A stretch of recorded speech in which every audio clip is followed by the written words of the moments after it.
எல்லோருக்கும் வணக்கம். 2026 புத்தாண்டு வாழ்த்துக்கள்.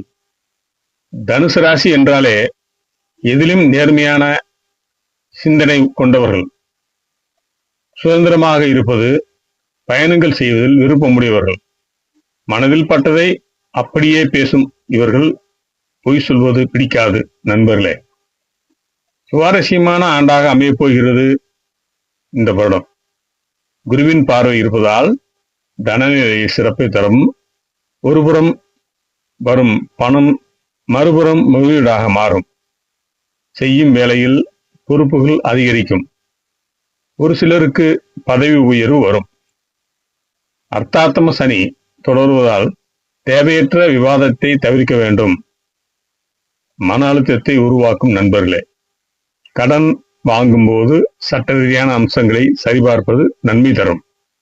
இடம் வாங்குவது, வீடு கட்டுவது போன்ற முதலீடு செய்வதில் அதிக கவனம் செலுத்த வேண்டும். குருவின் பார்வை பெரிய பாதிப்பை குறித்து உங்களை காப்பாற்றும் நண்பர்களே. குடும்பத்தில் நீண்ட நாட்களாக இருந்து வந்த மனக்கசப்புகள் நீங்கும். திருமண சுபகாரியங்கள் நடக்கும். குழந்தை பாக்கியம் கிடைக்கும். எல்லோரிடமும் பேசும்போது தெளிவான கருத்துக்களை பகிர்ந்து கொள்ளுங்கள்.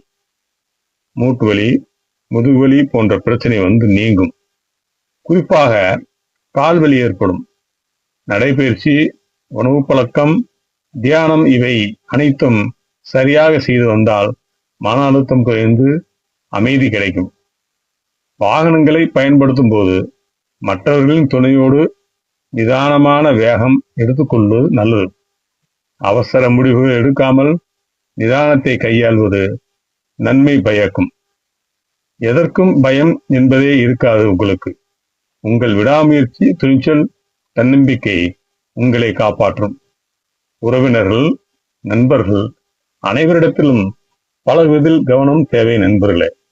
உங்கள் வெளிப்படையான பேச்சு மற்றவர்களுக்கு கசப்பாக தோன்றலாம்.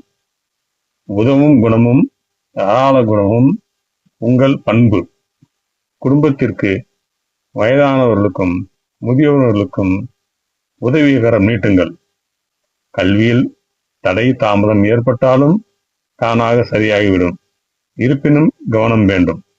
சனிப்பெயர்ச்சி நன்மை தரும் நண்பர்களே.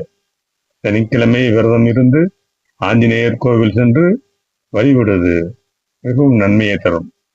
பிரதோஷ காலங்களில் நந்தி பகவானை வணங்குவது சிறப்பான பலனை தரும். முக்கிய முடிவுகள் எடுக்க ஜோதிடரின் ஆலோசனை கேட்டு செயல்பட வேண்டும். நன்றி.